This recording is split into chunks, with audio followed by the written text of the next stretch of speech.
What's up? Welcome to the podcast, man. You're the third person here. Hey, thanks for having me, man. Yeah. Are you honored? Wow, why are you so honored? I mean, it's your podcast, man. Of course, Yeah, actually, I'm very stressed, before you come. Why? I don't know, It's like, I don't know. I was so quite stressed out before this whole thing started also. Because I was like thinking, will the sound be very, very bad? Or will the sound be like, or like, will the room be too small? Or will we like have very awkward? Yeah. To Oh, have like, But this is third person, right? So Yeah. how's the other two? Was it okay? actually, it's more like you're the second person. I won't Oh, count. I won't count Zixuan Zixuan's because a mess. the previous one we just don't know what we're doing. He was just testing out the mic for like 10 minutes. And then you guys were recording while he was testing the mic. Yeah, he was doing all the time. Yeah, hi. Like, all the ASMR. Yeah, but I realized this mic, make it very, very deep, the sound. Yeah, it's nice though. I like it. Hello. Really, Yeah. Some people like the more natural sounding. Hey, your Hello. phone ringing. Oh, Maybe pick up. Let's pick up. okay. I'll just cut this out. Okay. So welcome back to the podcast. And we are back. Yeah. Commercial break. Yeah. So Yep. yeah, like I said, I designed this podcast to more of like give people an idea of what like what people do with their job lor. Because Yep, right now I'm job hunting, and I won't say I'm very actively job hunting lah. Yeah. But I mean I just look on the job portal itself, and I always see like a lot of different job roles, and they always give like not say very vague lah. It's not very vague information about the job. It's very general, right? Yeah. Very, very general. And I also feel like sometimes when I hear from, because I always meet up with all the church people, right? Yeah. And then we always talk about jobs, man. We always talk about jobs.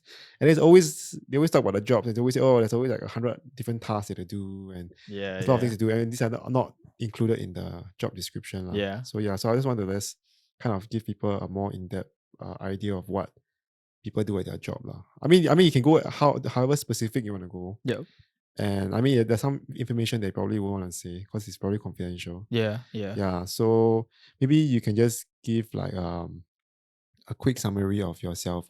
Yeah. I think that's a good start. Maybe just Yeah. give some background, right? Yeah, what's your name first? Yeah, my name's Alvin. Yeah. So I think some background about myself is that I had a major in arts, in econs. So I had a degree in econs in NUS. So what I'm doing right now is I'm working as a business consultant in a tech startup. Yeah. So I think my experience so far it's mainly around startups. Yeah, I think my past intern experience is also startup. So with regards to I can hear my breathing, but okay. Yeah. But yeah, I think with regards to my experience, I think it'll be more towards the startup aspect more than just the bigger companies lah. Yeah. So I think back to your question, I think when you say that when most of the time you see job portals, they put very general description. I think it's very true, and I think maybe for tech, for startup culture wise, because I think in a startup culture, you kind of have to do everything, right? So it's not you can't possibly write down everything that you have to do, and also I think at the same time it's also quite fast paced. So sometimes you might need to take on additional roles that's not even in the description. Yeah. So I would say, I mean, I think when you apply for a job or for anybody that's applying for a job, when they look at a job role, I think that's a good indicator of, what the general thing that you're going to do, but always expect more than that. Yeah. And I think maybe for the tech, or not tech, but for startup culture, like I think be prepared to do everything. That's startup. Yeah, like they'll just throw you It's a lean things and startup. they just throw you like whatever you need to do, then you need to like know how to do. Yeah, so I would say that's the culture for startup lah. If anybody's interested in joining a startup. So you major in, so you're from NUS, and then you major in econs. Yeah. You major in econs, and then after that you did, so after you major in econs, right? So how do you end up joining a startup? Yeah, so it's a bit weird, right? Like I'm a econs art student, and I'm doing a tech industry. Yeah. So I think what happened was that I converted from intern into full time. So this place that I'm working at right now, it was like one of the many places that I applied for internship. When you go into the portal, you can just click. Where you apply though? Sorry. NUS in the NUS. Yeah. Oh, The okay, okay. NUS one. Yeah. Okay, So okay. that was one of the company that was hiring lah.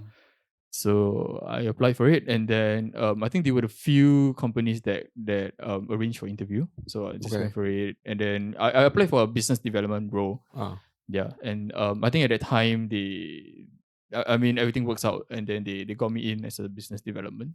So when I was there, I was doing mainly helping to write some articles, and also being involved in the customer service team. okay. Yeah. So because my stint there was only 2 months, because Yeah. I was there for the period, right? Yeah. So I didn't really do a lot. Yeah. So I mean there were some, hiccups in between, and I realized that I actually could graduate from there. Yeah. And I think my intern place was kind enough to offer me, extension. Wait. So wait, you were there for internship for 2 months, Yeah. but it was still during the time that you were in school, lah. Yeah, correct. Also, you haven't graduated yet. Yeah. Oh, okay. Yeah. So there was like the winter break, right? So we have Yeah. about 6 weeks if I'm not wrong. So that was you graduated in year 2, right? Or year 2.5. Uh I lost track of it. Okay, so yeah, so I know you graduated very, very early. Yeah, you, correct. you graduated very early. So okay, maybe I can. Yeah. Okay, so I know my degree is 4 years, right? But because I Yeah. came from poly, yeah, I did a engineering diploma in poly. yeah. Right? Actually, I just want to ask you that. Yeah, it's like Yeah. why do you convert from? Cause you were from engineering with business, right? Yeah, in poly, correct. Yeah, and then you did very well, yeah, and then when you told me that you end up switching to arts in Yeah. NUS, right? I thought it was like wow, quite a big change. yeah. It is, Yeah. and even right now, right, like a tech company, right? Yeah, So I'm yeah, like yeah. doing everything. So I think maybe to answer that question, initially I did so in when I was in Nian, I was doing diploma in engineering business, Yeah. right? So I kind of took mechanical engineering. Yeah. Then I mean, surprisingly, I did exceptionally well. Yeah. Then after that, What's the GPA? oh shucks, That's what everyone really know. 3.87, I think. I thought 3.9 something. No, dude. Okay. 3.87, man. Okay. Yeah. Out of So 4. out Yeah. of 4. Yeah. Yeah. So I think the lowest I got was a B, I think, or B plus. I forgot already. Yeah, I think it's around there. Yeah. But yeah. So anyway, I decided to jump to arts was primarily because I wanted to do I wanted to major in what's that course? Shucks. I want to major in Sociology. no. What's the other one? Side. No. I don't know. Shucks, I forgot. Not econs, right? I don't know. Let me think. Oh man, I forgot. Political science. No. Oh shucks, I forgot what I don't know. wanted to I can major. name all the arts. Wait. Political science, psych, social work. Social work. Oh, social work. Okay. Oh shucks, how can I forget that? Yeah. So I wanted to major in social work. Yeah. So that's the reason why I went to the arts. Okay. In NUS, right? So I even took the introductory mod for social work. Yeah. But I think through that mod itself, I realized that actually I don't really need a degree to do social work. I mean, not to these people that's doing social work, right? But I think it's more for me. Like I feel that like I can do it anytime, like right? Yeah, and I don't really need a degree to do it. So that's just on my end. Yeah, and I think because of that realization, I'm like, oh no, I'm kind of stuck, right? Like okay, I came here with a game plan to do social work, but then now that like after taking the course, the introductory course, I realized, hey, this is not something that I want to do. Then where should I go, right? And because of my background in mechanical engineering, econs was the only logical choice, right? Because it's math also. Yeah, so that's the reason why I went with econs major. Oh, so it's more like you were during uni itself, you kind of like realized that you didn't need to do. You didn't need a degree to do social work. That's on my own. It's a preference thing, like that's why for me. Yeah. But you want to do social work. Yeah. So as in like I feel that for my end, like I mean I think one way to put it is there are different ways that you can impact the society, right? Like I think one is you can really be on the ground. Yeah. And you can help people and that kind of stuff. And I think that's what social workers do, right? I mean on the ground or policy or whatever it is. Yeah. But on my end is I want to do it in a way where I have the flexibility of doing it. I don't have to be restricted by certain company or being under certain body or whatever it is. Yeah, so I want to give back the way that I can give back. So it doesn't have to be so that there isn't any form of restriction on me on what I can do. Yeah, so that was what I wanted to do in terms of giving back to society lah. Okay. Yeah. So to me, I think when I was deciding to want to do social work, I was planning to go into the family sector. Yeah. Yeah. So that was what I wanted to do. But I mean, I personally think that there are other ways that I can, or there are other routes that I can take to achieve that. Oh, so it doesn't have to only be that one route. Yeah. So that's why you changed to econs. Yeah, correct. Okay. So was econs hard when you changed from social work to econs? Surprisingly, no. I think because of my background in engine, Yeah. so it was fairly easier to understand, right? Because I think econs in NUS it's mainly math. Yeah. Yeah, but it's more applied math, right? Like you kind of understand. Yeah, I need logical thinking on it. Yeah. So it's not like everything is just foreign or it's just plug formulas and apply. I think econs in this case was quite like I was able to grasp the concepts and then see in real world, okay, what does it mean and that kind of stuff. And that kind of make it easier for me. Yeah, but of course I think there's a spectrum to that. So there's the other aspect to it, which is very, very technical. Like you need like it's just very technical, which like I mean I know that I can't. Yeah. That's like that's like another level. Yeah. So mine was just very basic econs, and because of that I chose to graduate earlier. I think primarily because I'm not really a study person, so I prefer to work and get experience. I think we're the same. But the crazy thing is that in poly we did very well. That means at some point we're actually quite good at studying. You know what I mean? Yeah. Like in poly we did very well. Wait, what's your GPA? Around the same as you. Like what? 3.9? 3.9. Oh, dude, you're higher. It's only by 0.03 only. Yeah, but I think that honestly I thought that I'll be very.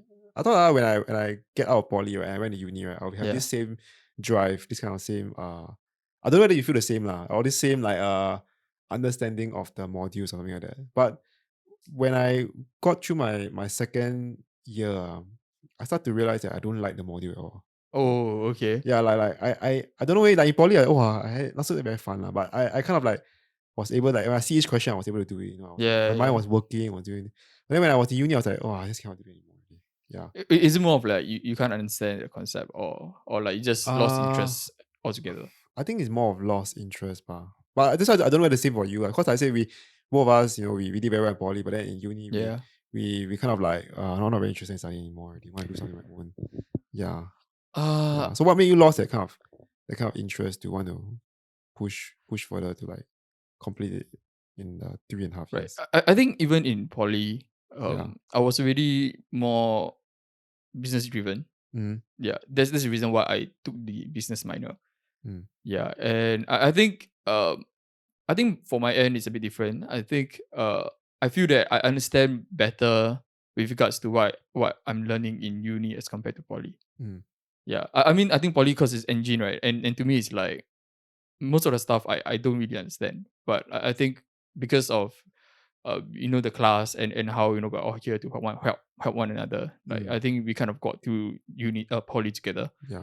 Whereas for uni, I feel that I have a better understanding of what I'm learning, and then I feel that it was easier for me to grasp what was being taught. Yeah. So if you ask me with regards to learning, I would prefer uni with regards to what I'm learning.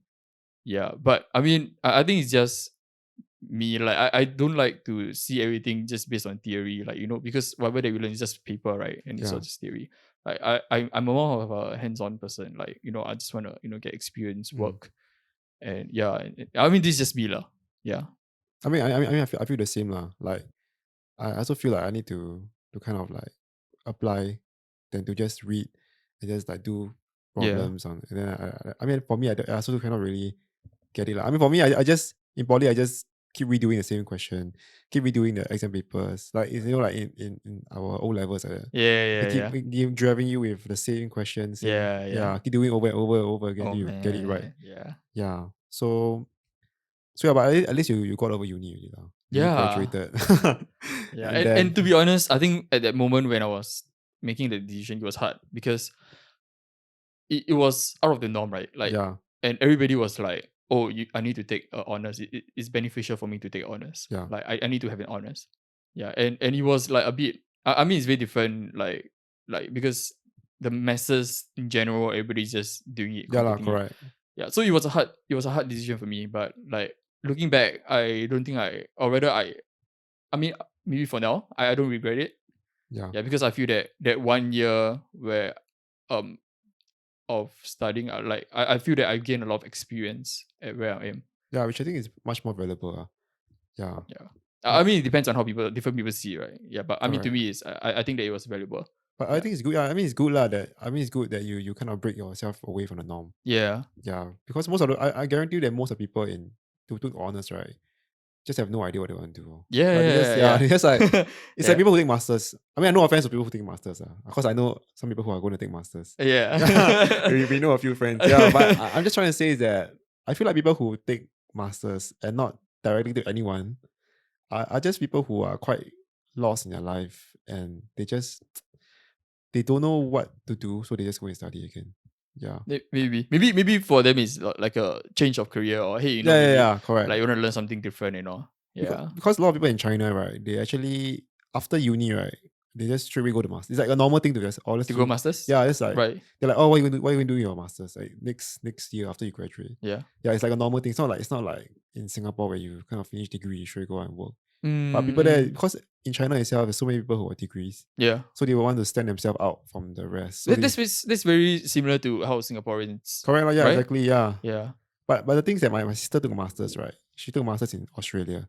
Right. And then when she came back to Singapore, right, they still pay her the same as a uni grad. Oh, Yeah, because her okay. masters was not applicable to the job itself. Yeah, so Oh, they okay. say no point I pay you a master's pay. Yeah, yeah, Yeah, but you yeah. cannot relate that Yeah. thing back. Yeah. So she's doing another field from Yeah, what yeah, she was. correct. Right, right, right. So end up Yeah. also not much difference. Yeah, yeah. Yeah. So what kind of I heard is recommended is if your company sends you to do Yeah. masters, Yeah. they pay for you, then that'll be more Yeah, this more far. worth it. And you get the qualifications, Yeah, right? lah, Yeah. correct.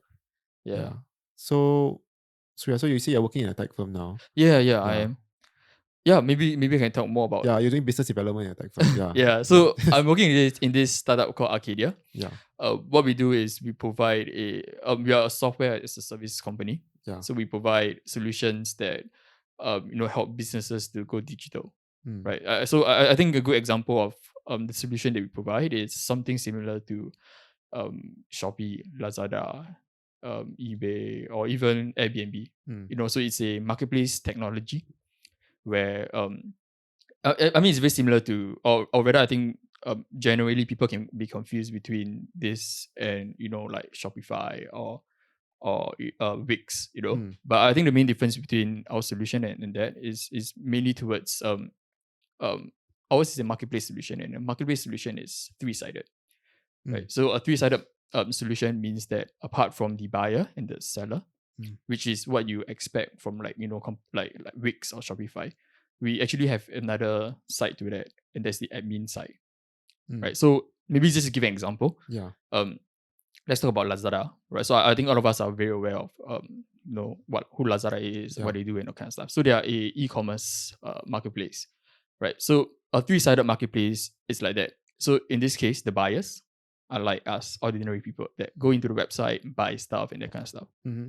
right? And they have the sellers. So the sellers are Lazada's merchants, right? So they could be maybe Nike or I don't know, whatever brands that they have Yeah. that they want to sell their products on the marketplace, right? So there's the two sides, and then the last one is Lazada themselves, right? So Lazada themselves, they are the administrator of the marketplace of the website, right? So they will be the one that design the UI, the UX for the website. They're the one that designs how much commission they get, how do they charge delivery, how would they want the business to work in Lazada. Yeah, so very different from Wix, Shopify, where it's one side when it's two-sided. For example, maybe if I'm a blog shop that wants to sell clothes, right? So I set up my own blog shop. I post my clothes. I'm the seller, and then you're the consumer. That's all. Whereas in this case, it's more of a three-sided one. Yeah. So we provide this kind of solution to enterprise and to entrepreneurs who wants to start their own marketplace.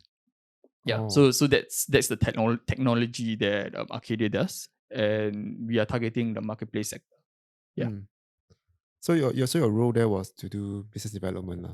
Yeah. Yeah. So I think like what we mentioned earlier, Yeah. in a startup, you're kind of thrown to do everything, right? Yeah. Yeah. So I think I started off, being doing business development, like just being more involved in the CS side, being more involved in the sales side. But I think subsequently, I got more involved in doing the consultant side as well. So Mm. what happens is that most of the time we have leads that come to us, and then they would like to find out more about how they can integrate into using our system, right? And that's where I come in, where I will kind of do the initial um review of their features and to see whether it's our solution feasible for them. So I will kind of do advice for them. Hey, if you're looking for these features, yes, it can be done with us, and Mm. then just provide some feedbacks, and then just kind of give like a pre-sales consultation to them. Yeah, So it's more of, so wait, so how you kind of come in is more of like your company kind of help in the when the business is really set up already, or is it businesses that are, let's say, still in the ideation stage? You know what I mean? Like I'm still having an idea of, yeah, I want to set up, like for example, the last time I talked to you, right? yeah, I want to set up this platform where I can link people to help. Because I want to create, okay, how do I say this? I want to create a place, a website yeah, to help other um other entrepreneurs who have an idea they want to start, so they can list their idea onto this website, yeah, and then other people who are interested in investing in them can kind of send the money to them, like give them the money and kind of generate the fund for them, instead of going through the normal venture capital yeah, yeah, where yeah, they are being judged by three people. yeah. So it's possible for you guys to help me to do that, or must the website already be up and running Yeah, that's a before? good question. So Yeah, I think we do have a range. yeah, So we do have people that come to us that they are already established, right? So yeah. maybe one example is that we recently acquired, or whether we got into partnership with Suntech and Frasers. Mm, So I mean, I think all of us are aware Suntech yeah, Mall and Frasers Mall, right? yeah. So they are businesses that they already exist. They already have a business model, but what they wanted to do is they want to go digital, right? Mm, So in this aspect, we help them, where we did the initial stage where we assess their requirements, their needs, their business, what they want to do, what are some of the features that they're looking for, right? yeah. So I think one popular feature that they're looking for is because I mean I think all of us are aware that sometimes you have or whether these big companies, they have like loyalty programs, right? Like you spend I don't know $50 in Suntech Mall, you get discount or free car Yeah, parking, that correct. kind of stuff, right? So they want to integrate that into their website. Yeah, so it's a very common feature for bigger companies like that to want to do like a single sign-on to connect everything together. So that's one feature that they have. So that's an example. Mm, So we kind of do like uh, a pre-sales stage where we talk about for these companies that they already established. So just walk them through some of the features that they might want to have mm, or they want to have in the website they want to build, right? So just consulting them with that. We also have the other extreme where these people, they just have an idea, nothing concrete. They don't have like a business, yeah, but they just want to like yourself, right? yeah. Who just want to start. Mm, So that's something that we also kind of do consultation for. mm, So we most of the time we don't go on a call with these people. Most of the time they just ask us through our support channel, right? yeah. Yeah. So we will just let them know, hey, this is possible with our solution, and you can do this, that kind of stuff. Yeah. So on our end, we have two products. So one is the out of the box solution. So we already have like some pre-made features that's already available. So if you sign up, you get free 30-day trial. You can just create a marketplace, that kind of stuff. Yeah. And also the other end, we have the headless solution. Where it's everything that's customizable. Yeah. So it's more of a bespoke solution. Yeah. So back to your question, we kind of have a spectrum where we can, do any. It's more of like we can do any. We can do most Anything, of the lah. thing. Yeah. Yeah. Yeah. It's just more of customization to kind of tailor make these features to what you need. Yeah.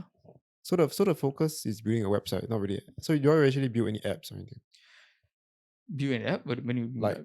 because let's say for example I want to create an app Yeah. for my business. So Yeah. is it possible for you guys to do an Yeah. app also? Yeah. So our solution is API first, Mm. right? So what it means is that we are built around connectors, right? Okay. So if you want to build an app, it's possible. So we really build the connectors for people to come in and they can, use our existing solution and they can make an app out of it.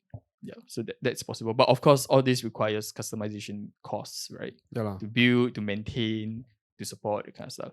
So is Yeah. it okay to ask like how much does it cost? Uh Let's say for me I want to create that. yeah. I think most of our clients when they come to us, they always ask about cost as well, Yeah. right? And I think to us, it really depends on a few factors, right? Like how complicated the features you are Mm. looking for is, right? And I think for apps itself, to us, it's quite a complicated feature, Yeah. and it really depends on the rate that some of these developers they code, right? So personally on our end, we don't do the customizations. We always get a third party to come in to help to do all these customizations. Yeah. Also, you guys don't do the customization. Mm. You guys hire someone else to do it. Yeah. So it's more of a scalable model, right? Like Mm. I think on Arcadia's end, it's a bit tough for us to build customizations for all of our clients. Yeah. Right? So what we do is we kind of get partners that are experts in these fields. So we get them to be familiar with our product, and then they can I mean they can build for these clients. So Mm. essentially these clients they just use our base software. Yeah. They pay us a monthly fee, and then these partners will come in and they will be the one that build all these customizations. So the client will pay them the support and the customization fees.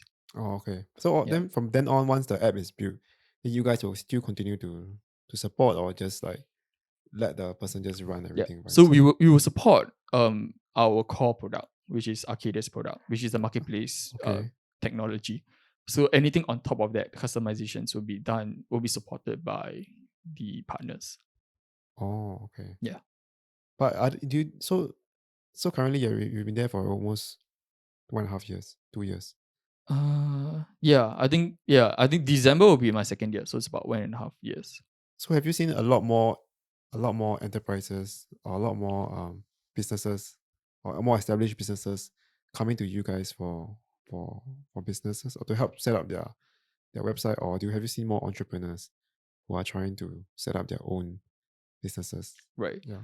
This is a good question. I think because of the whole COVID pandemic thing, right? Yeah. We actually seeing a surge in enterprise, bigger companies coming to us. They want to go digital, Mm. right? So I think some industries, I think all of us are aware, like malls, Yeah. retail, they want to go digital, right? And I think another sector that is booming is the healthcare sector. Yeah. Yeah. So what we are seeing on Arcadia is these two sectors are the up and rising sectors that have been asking us most often. For entrepreneur side, it's still constant. Personally, I feel that it's still about the same. For entrepreneur side. Yeah. So how long does it take to actually come up with the website or the app? Like how long does it take from the day I ask you to the day to you how Yeah. long? Yeah. So again, it really depends on the features that you're looking for. Let's say a very basic one. Yeah. So I think for Arcadia, we do have a base solution, like I mentioned earlier, like Yeah. out of box solution, Yeah. right? So if you want to get that set up, you can do it within like a day. Oh, that's fast. Yeah. For both website and app. Oh no, not for app, just a website. Website, yeah, okay. Just a website. If you want an app, because it's not out of the box, Yeah. it really depends. Maybe a good gauge is we have one of our client that wanted to build a website and an app, Yeah. and then they took about 3 months just to get that whole thing up and running. Yeah, Like 3 months not too bad. yeah, Yeah. it's actually quite fast. Yeah, it's quite fast. Yeah. 3 months. Yeah. So do you think that you've applied anything you've learned in uni? Or like I don't want to say like, yeah. Like, I want to say like, are there any transferable skills? Yeah, I would say that transferable skills that you have took from uni, right? That Yeah. you have applied to, let's say, your current job now. Yeah. Good question. Technical skill wise, not a lot, because I mean it's econs, right? Yeah. But I would say that because I'm kind of involved in the analytics department as well. So I think what I learned in econs, like it was kind of transferable. to a certain extent. Yeah. Yeah, so that was still fine.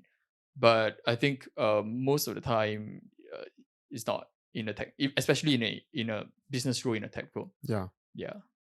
So I would say that I think I mean this is also a myth, right? I think most people think that to go into a tech firm you need coding skills, Yeah. right? And I mean personally I don't have any coding skills, Mm. right? And I think that it's possible to not have coding skills to be in a tech job.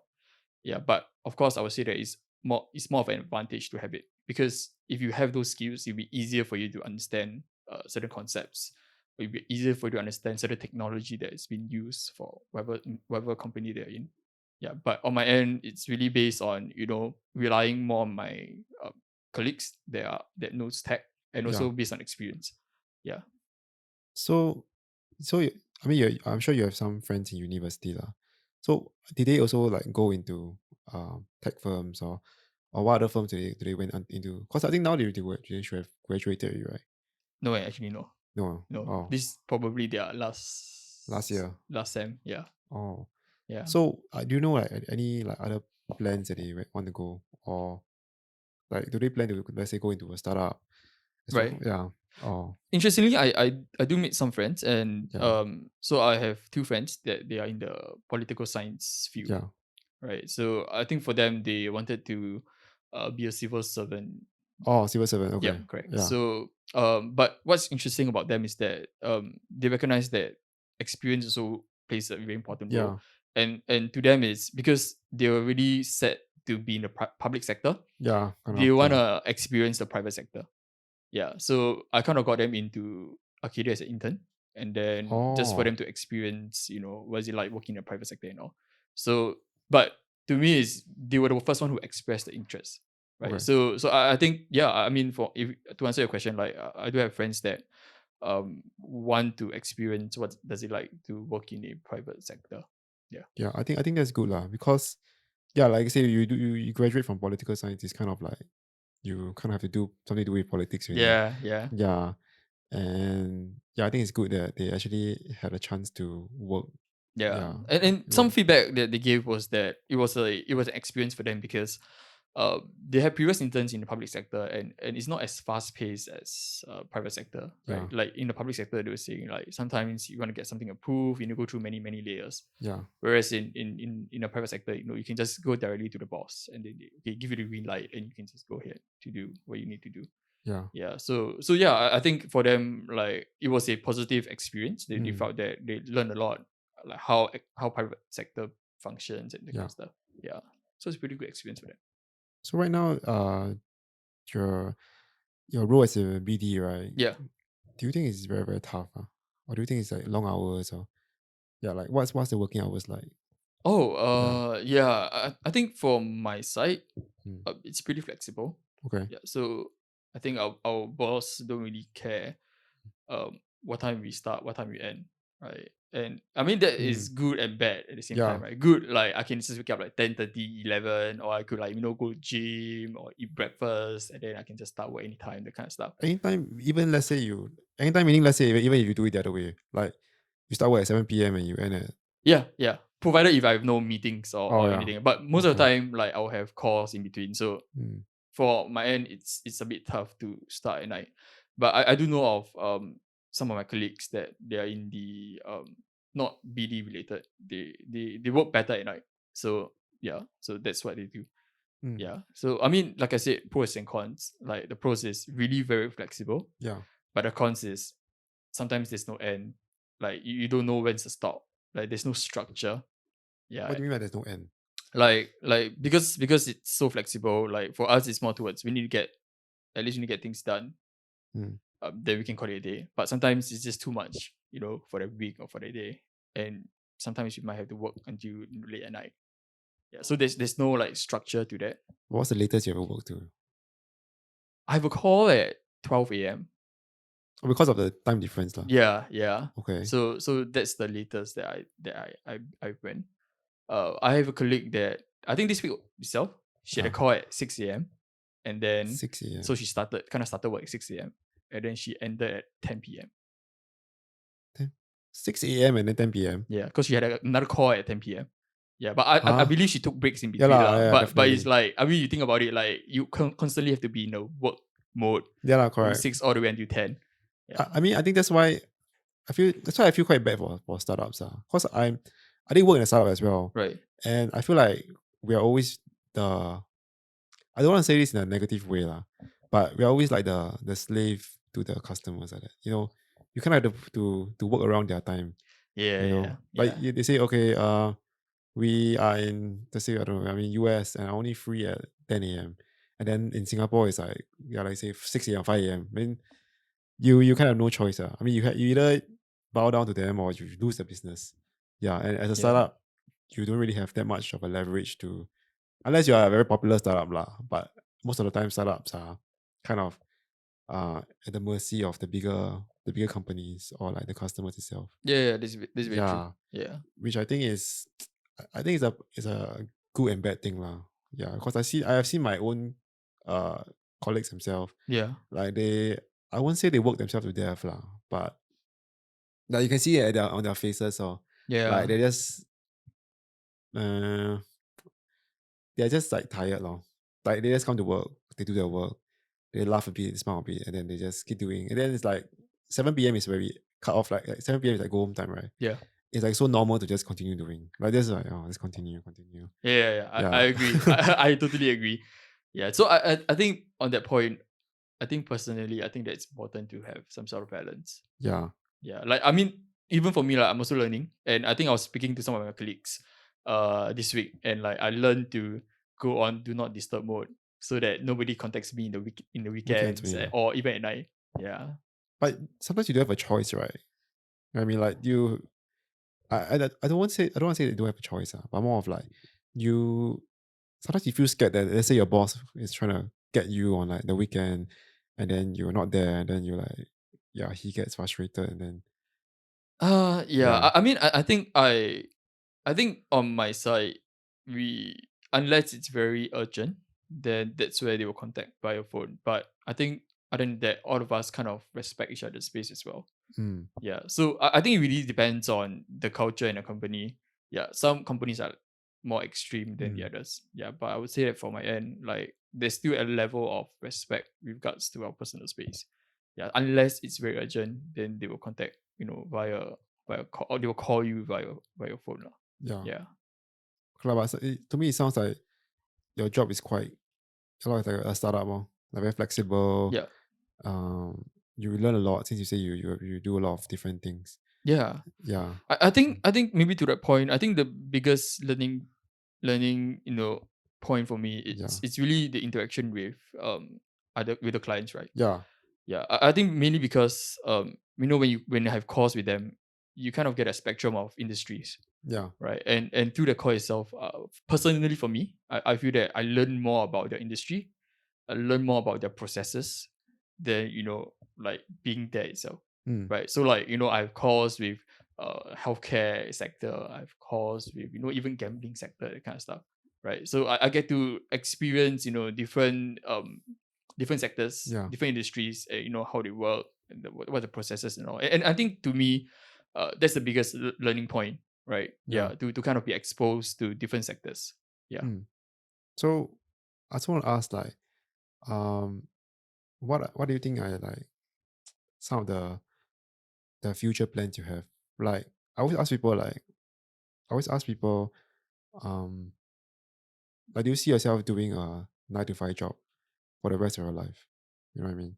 right. Like, do you see yourself like doing something for yourself? Like, since you're working at a startup, right? Yeah. Do you have like an aspiration to also do your own startup, to do something for yourself, or do you think that you will just continue this 9 to 5 for, I don't know, for the rest of your life? Yeah, I yeah, think for me, I I think personally, I feel that I'm a very curious in nature person, yeah. right? So to me, it's always about learning, Mm, and as long as I get to learn, I'm okay to stay. okay. Yeah, but when it comes to a time where I feel that the learning has peaked, Mm, then like I feel that maybe I can't value add much, then I will move on. okay. Yeah. So I think to your question, whether it's in 95, whether will I stay in 95, I think really depends on how much I'm learning and how much I can get exposed to. Yeah. So I mean, if a 9 to 5 job provides me with learn as long as I Yeah. can, or then yeah, I mean, I would do that. And I mean, of course, another factor to that is the pay lah. Yeah, lah, yeah. I Yeah. mean, that's always the one Yeah, of the yeah, most yeah. important factors. I think as you grow older, Yeah. you realize that I mean, if you want to start a family and that kind of stuff, Yeah, that yeah, is yeah. important. Yeah. So those are the two bigger factor for me Yeah. that I get to learn and I get paid. Mm. Yeah. So anything. So in conclusion, those two matters to me the most. Okay. Yeah. Yeah, I mean, I agree that the pay part lah, because I'm not gonna lie that I mean, I just had this in one interview like recently only, Right.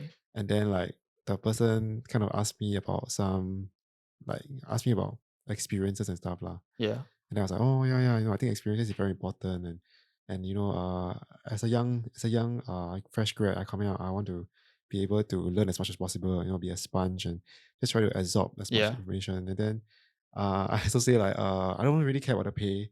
I feel like at my age, we should be focusing on experiences. Yeah. After that, I mean, in my heart, I was like, no, actually, I need to get at least, I need to get at least, I mean, I don't know, like 4,000 or 3,009, something like that. Yeah, Yeah, yeah. but I just, I mean, I just have to sell yourself like that, lor. That's how Yeah. I sold myself, like in terms of standing out for other people. I just say that, I didn't really care about the pay. I'm not looking at the pay. Yeah, look at the more of the experiences. Yeah, But I mean, yeah, in reality, that's always the case, right? yeah, yeah. Yeah. But I don't know how to. I mean, you cannot tell the interviewer, right? Say, hey, I need the money. That's why I'm here. Yeah, yeah, I yeah. mean, if I want to be honest, I would say, yeah, I need the money, and you are hiring, so that's why I'm applying, and that's why we are talking right now. Yeah, Yeah. but I think, yeah, nowadays actually I feel that a lot of younger people, right, they are they're branching out towards doing their own startups. Yeah. I do Yeah. think so. Yeah, Yeah. Yeah. and not only that, I think it's quite quite crazy. Yeah, that there's a lot of them doing these startups, and I think some of my friends, they are doing their startup right now, right, and I think they're doing quite well. Mm-hmm. And at the same time, they're doing their own job. So, do you think that you will do something like that? Oh, Like, I wanted to say I always admire those people. yeah, that, I also do it. Yeah, I always see them like hustling like that. Like, yeah, yeah. I don't need no sleep. Just like I only sleep for 4 hours, and I chong in my work in the morning and afternoon, and then at night I chong my side business. Do you see yourself actually doing that or not? Yeah. I think I would see Mm. myself doing that, but probably not later. Not later. Not later, like in age. Maybe Mm. maybe like during this period where I'm still younger. Yeah, and I think to that point, like I still think experience is important, Yeah and lah. and I think certain things can be bought. Certain experience can be bought with money. Mm. Yeah, and I think it really depends on how the person see it. If the person see it as a long term investment, then yeah, I think that's a good long term investment, right? Like you get Mm. low pay, but you get good experience, and through that experience itself, it landed you in a bigger job and a Yeah lah. much bigger pay. Correct. Yeah, But there's always this societal pressure, right? You know what I mean? yeah, yeah, Like, and also, yeah, I yeah. totally get you. Yeah, I do understand. I always hate it when, okay, I won't say I hate it lah, but I always find it very, very cringe when someone asks me like, so, how much let's say I'm working lah, and Yeah, someone asks me like, so how much you get paid lah? Like when I was in China at the time, right? Like yeah. someone asked me, hey, how much you get paid? Then I say, around 6,000 RMB. They say, so little? How you survive? How you?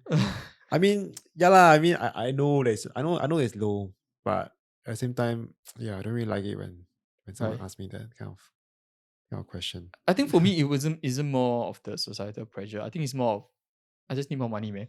Yeah lah, correct. I mean, living here, like everything is so high, and then like Yeah, if you want to settle down, you also need money. yeah, Yeah, it's just hard. I think it's hard to kind of survive just solely based on your 9 to 5. yeah. Like you definitely need to branch out, investment or whatever it is.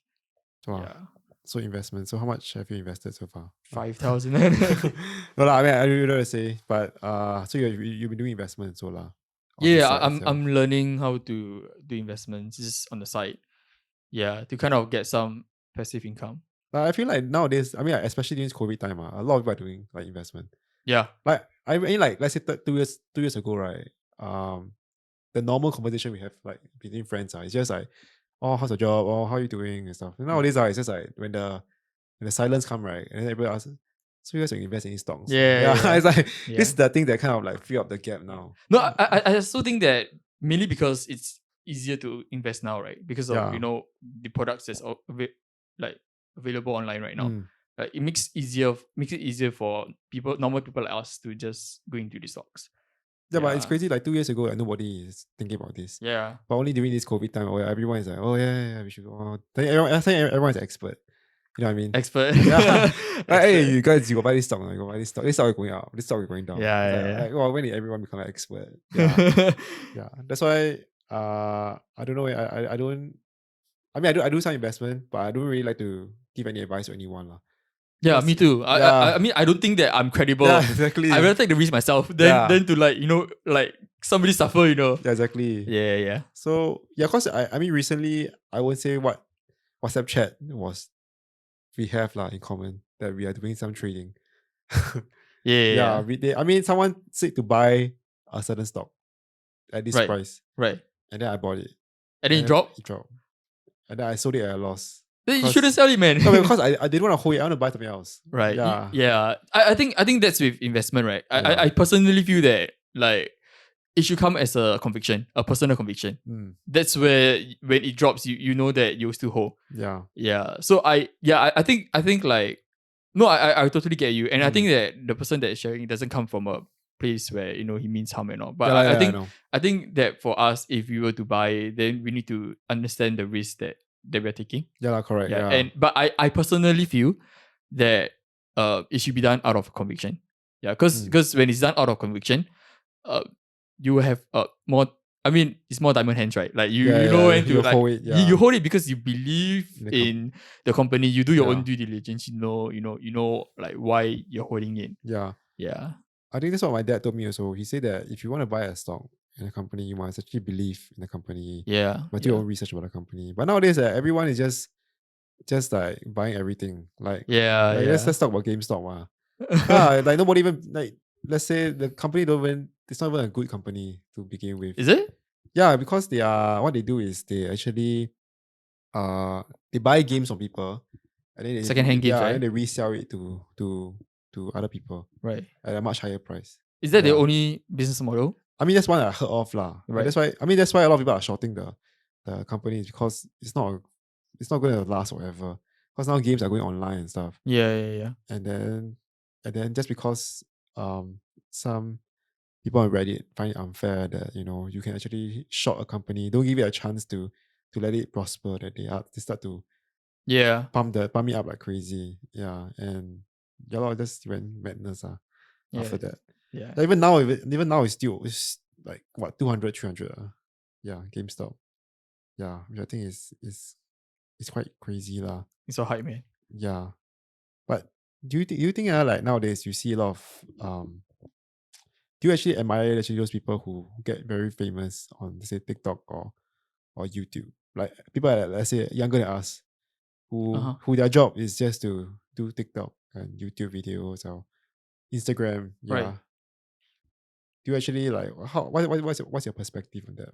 I think those are fine. I think I mean if you ask me if I admire them, like maybe admire them from the standpoint that they're making easy money. I mean based on what I think, but it may not be true. Right. But if you ask me, like given the position, do I want to do it? I would say no, because I don't think I can do what they do. Like I'll cringe so hard. Yeah. No, I'm pretty sure they do also. I'm pretty sure that they do cringe that, but it's just somehow they're always wired very differently. Yeah. I mean, I think different people are wired differently, like what you said. Like different people have different strengths, and perhaps for them they are born to do those kind of stuff. But it's more of Gen Z now, right? Like we are the millennials, right? And then in my time, like let's say during our time, in secondary school, right? Nobody think about doing something, right? Nobody think about I want to be a YouTuber. I mean, during that time, YouTube was already there. There's already YouTube, there's Facebook. Yeah. Twitter was like okay lah. But Instagram also was like just started only. But nobody wanted to like do like suddenly become everyone just wanted to go to uni, go to poly, get a job. That's it. I mean, to be honest, I kind of live a pretty boring life.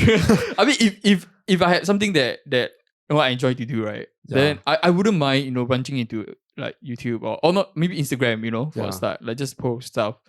Yeah, but I don't know about you, but I don't really have a lot. No, but now it's no, but I feel like now is all the Gen Z people Yeah, yeah, like yeah, coming yeah. out with like suddenly it's just them only. Like during our age, it's like I don't even know much millennials who are, let's say, very famous now. But for Gen Z, it's like, wow, there's suddenly so many. Like, I just see on Instagram, it's like 50K, 100K Yeah, yeah, followers. And yeah. it's just something that I'm like, how are these people wired differently from people like us just a few years ago? Yeah. Yeah, I think it's just and the thing is that I think nowadays people also like their goal aspirations also change. Yeah, yeah, Yeah. It's like definitely.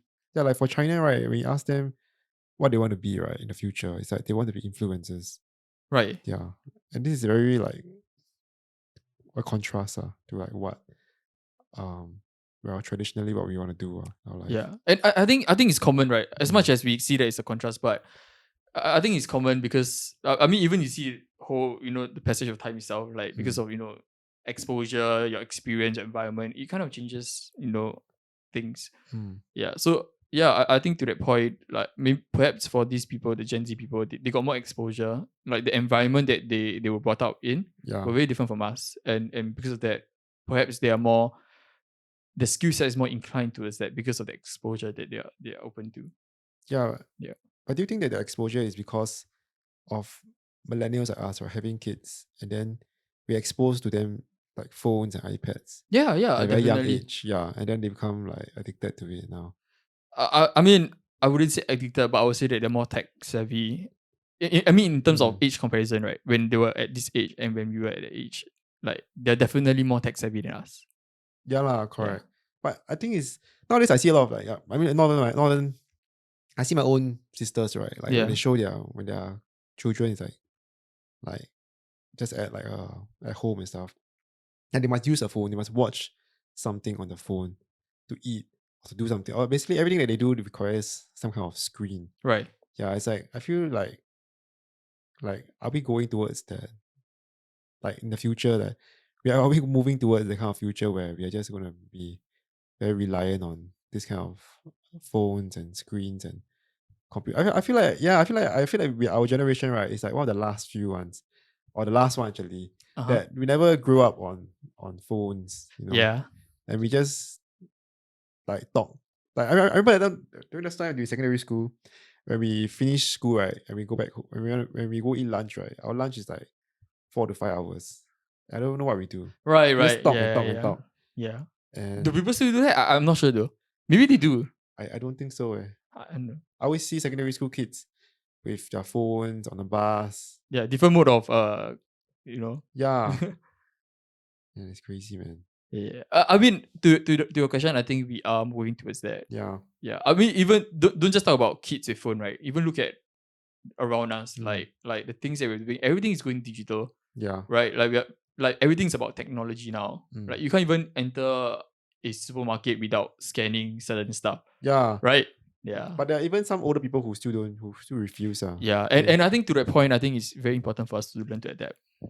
Yeah, to be flexible in a way, because if not we will lose, we will just lose out. Yeah. but I mean, I find myself also addicted to my phone. Right. Like I have to like watch or a show and stuff. I mean, I feel very Restricted. yeah. Not say I won't say restricted You lah, feel like but you're slave to your phone. yeah, I feel like yeah. So yeah, I feel like I really like a slave. Like really like without the phone, it feels weird. Yeah. Like have you ever tried going out without a phone? To run, yeah. Okay, to run also you can run without phone. Yeah. I So run you hear without the phone. music. I don't. You just run like oh I think it's good already. Yeah. Because for me, when I run, I need to hear something. Right. Yeah, I think it's good enough that you actually run without your phone. Yeah. I mean, I think this is just some of the stuff that I try to, because I know that phone is sometimes can be a distraction, right? Yeah. Yeah. So I think this is something that, like, I mean, I just started running like maybe 3 weeks back, and then there's something that I'm trying to cultivate also. Like, when I'm running, like as much as I can, is be free from distraction. Just take some time to, like, just run and that kind of stuff. So how far have you run already? What's your distance? Oh, I don't run long, man. I just Huh? run like 2 km, 2.4, then okay, I'm done. Where do you run?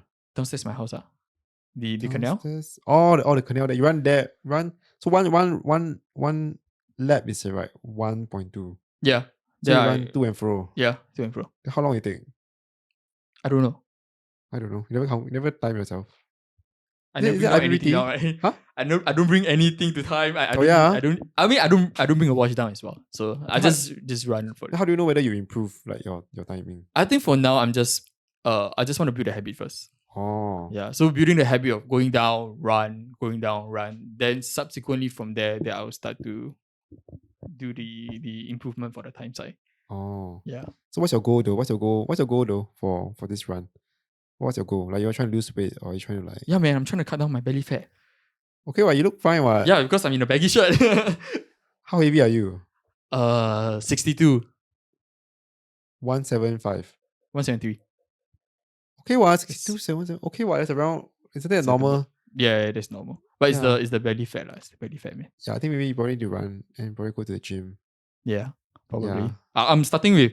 I mean, I've been doing sit-ups consistently. Dude, that's what I say But, already. yeah. So I realized that, dude, it's not going down. It's just Yeah. like, it's not going down. Yeah, but like, I mean, I still think that that's still a good habit to do, right? Like, at least, do some sit-up. But right now, I'm like, okay, take it up to the next level. Okay, just build the running part.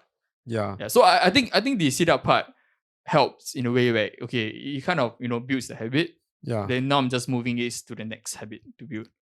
Yeah. I mean, I hope it's not a misconception that doing sit-ups will help to reduce belly fat. No. Yeah. Because I always hear people, doing sit-ups, yeah. Okay, so please know this. Doing sit-up doesn't burn. I mean, it does, but your fat is burned overall throughout your body. Yeah. And it's better to do like more compound movement, like say doing push-up or pull-up or squats, body weight squats, and stuff like that. Yeah. I love how the conversation from jobs we talk about exercise tips.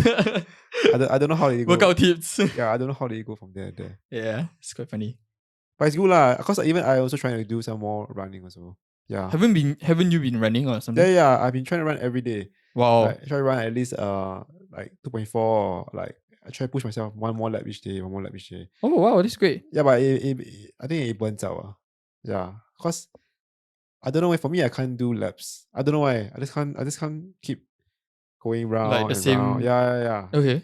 And yeah, after a while I just get burnt out. And then I just tell myself, okay, I'll just run like 2 laps and then I'll stop really. Yeah. But actually I feel like I can do more. Right. Like if I run, let's say, from Jurong to Beauty World, something like that. So how long do you usually run? For the laps one or like the trail one? Or like just like a random route? You don't do laps every day, right? You do trail every day? I do laps every day because I want to train for IPPT. Right. Yeah. So the laps one I try to do, because one lap is for my park is about 600 meters. So I try to do about 1.2. I try to do about 4 laps because that's about 2.4. Right, 2.4. Yeah. That's the minimum that I want to do Yeah. every day. So I try to push myself to do like 5, 6 because I want to improve, right? Yeah. Improve the stamina. So Yeah. 5, 6, 7. Then after a while, it's like, I don't know, I just cannot do it anymore. Like, I can't push past that 7. It's like, I just don't want to do it because I don't feel like the mentality is not there. Like, Right. I feel like the mentality is, okay, 4 laps because IPPT is 4 laps. Yeah. And I need to get that goal. And then after that, it's like up to you. It's like, I mean, it's up to leisure you. run, man. Leisure Yeah, run, it's like, it's not really Right. part of the whole training process. I mean, yeah, how did we even end up to this? Do you want to go back to jobs or are you good with? I mean, I can go back to jobs. Okay. Yeah. Sure. So, in the long term, Yeah. let's just move back to jobs. Maybe the title for this, right, should be doing sit-ups does not. No, but I mean for the other podcasts for Daniel one, I think we stay on topic for quite a while. Right. But I think that's fine lah. I mean, like I said, I keep it casual. Yeah. And we really talk about the part of your job already and everything. It's not like we didn't miss out anything. Yeah. So, I don't know whether I can ask you this question or not. Yeah. But do you think you will want to do BD for next? Or how long more do you think you want to do BD? Or you want to switch to other roles that you want to do? Yeah. So I think to me, given the exposure that I have in the company, right? Like because I think that I'm doing like BD sales, I'm doing analytics, I'm doing Yeah. like consulting and all. I definitely want to move towards the technical aspect, Mm. right? Like I think that like through this experience itself, I also kind of realize where my strengths, where my weaknesses. And I mean, to me, I cannot do decks, You right? I cannot do cannot what? decks, like creating slides and that kind of Oh, stuff. that oh, Like stuff with no that. way, man, I can't do that. Yeah, Okay. yeah. So, but I feel that like I'm interested in the product side. I'm interested in doing solution design. Mm. Yeah, so I that has always been an interest to me. Like whenever we have a client that has a request, what I'll usually do is I'll just create a flow chart for that. How do I Mm. see it? Actualizing. How do I see it playing out?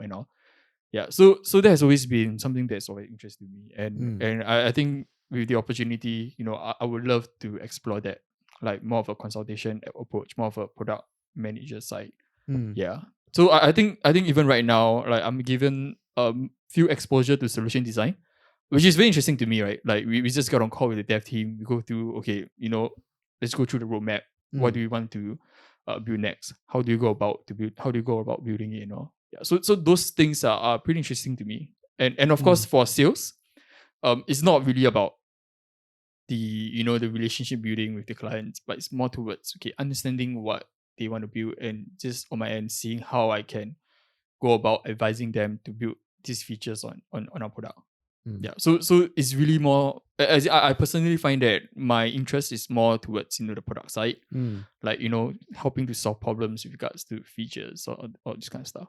I think it's good Yeah. lah. I think your focus on solving problems is definitely a plus. Yeah. Yeah, it's something that probably a lot of companies wanna have, especially for consulting companies. Yeah. Yeah. Yeah. So there's probably no problem if you probably want to branch out to other. I don't know whether I should say this, but other consulting companies. Right. Yeah. So yeah, that's something that I think is good. And you're also working with the CS team as well, right?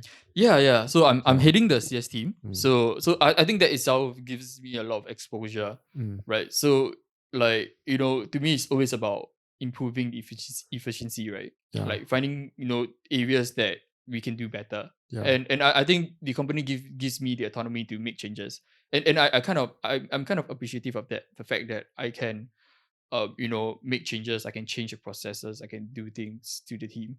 Yeah, so that itself has given me a lot of exposure with regards to that. And I Mm. would say that I think through the years itself we definitely see things improving, and Mm. it's not just based on words and all, but it's really based on statistics. Mm. They were seeing increase in our efficiency, we're seeing increase in the way that we respond to some of these queries from the client. Mm. Yeah. And so those things have been very rewarding for me personally. Yeah. So how close does the because I'm pretty sure your startup is a small startup, right? It's like maybe 50 people. Yeah, about 50 over. So how close are you? How close does the CEO or like actually like keep track on your progress or anything? Right. So I think to that question, we are quite close to, or rather we are very close to one of the founder, Mm. which is my boss. Mm. So we do have like weekly meetings, talk Mm. about stats, where we are, and that kind of stuff. I would say this about my boss is that he's very on the ground, Mm. right? So he's not the kind where he doesn't know what's going on like with the ground. He's That's not the good. kind that Yeah. tell you what to do. But if needed, he would even come down to our level to get some stuff done, right? Mm. So like stuff like writing articles that things should like we should be doing or intern should be doing. Mm. Sometimes when there's no resources, he'll be the one that comes out. He'll be the one that write it, that kind of stuff. Yeah. So I would say that I think the way that he leads the team Mm. is very effective because um it's not like there isn't a gap between us. He Yeah. he understands where we're coming from. Because he's with us on the ground, Yeah. and I think that itself helps a lot with, I mean, for the company, but also at the same time on how we communicate, certain stuff, certain issues we have with him. Mm. So the management is very horizontal lah. Yeah. Like there's no like, I mean there's hierarchy lah, but it's not like it's a very deep, very strong hierarchy. Yeah. Yeah. Yeah, Yeah. because Yeah. there are other companies like especially Japanese companies that has a very strong hierarchy. Like you cannot like disobey someone, you cannot just talk back and stuff like that. And yeah, so Any final words? No. Any final? Well, I'm looking at time because you said you go at 12. Yeah. So Yeah. any final words to people on, let's say, if you want to get into business development, like what should they mentally prepare, or how should they prepare, or yeah, any final words? I think in general, what's important, I personally think what's important is really the soft skills. Okay. Right. I think, certain skill sets like being adaptable, being flexible, and also like, yeah, being adaptable, flexible. Those are important traits that I think companies look out for. I think technical skills can always be trained, can always be taught. But things like this will really help personally yourself and also the company. Yeah. And I would say for people who are looking for a job, maybe that is different from your own field, your study field. I mean, you may not have the skill set that you require, but that doesn't mean that you can't learn, of course, number one. But of course, at the same time, like work on your other soft skills, because those are also attractive traits that people look out for. Yeah, because I do encounter, because I'm also part of, I'm also kind of helping to interview interns to kind of get them on our company, and we do have people that are very capable, like, high GPAs, they're good with what they do and all, but it's just something different about them, like that, when you talk to them, when you ask them about when you interview them, you can tell that, you can't connect on a very personal level, and I think that itself is important. Yeah, so I think maybe just final words is always be learning, like, and that's all lah. Always be It's learning. awkward. No, it's not awkward. I think it makes a lot of sense. Yeah, I think it's important to have soft skills, especially for PD. Instead of doing sales, and you need to communicate with, like the clients and also your own the team under you. Yeah. So Yeah, just keep your minds open, always be learning lah. Yeah, I think that's a good skill set to have. and hopefully next time when I have you here, you can tell me that you're going to run further than 2.4. Hey, look who's talking. Okay, man. Thanks for having you here today. No, And thank you thanks for having me here. Yeah, why did I say thanks for it? Yeah. Yeah. Thank you for coming today. Even though it's quite early, we had this this podcast at 10:30. Yeah, around there. Yeah. And I think, this pretty good insights about BD and the startup. Yeah, I hope it helps. Yeah, it does. Cause especially where the point also where you talk about moving from engineering in poly and to arts. Yeah. And then moving to a tech companies, like so many different changes. And you still manage to adapt and kind of still doing very well lah. Yeah. Thank you. So thanks, man. This has been how many hours already? I don't know. 1 hour. 1 hour plus 150 minutes. Gosh. Yeah, man. Okay. I'll see you everyone. Adios.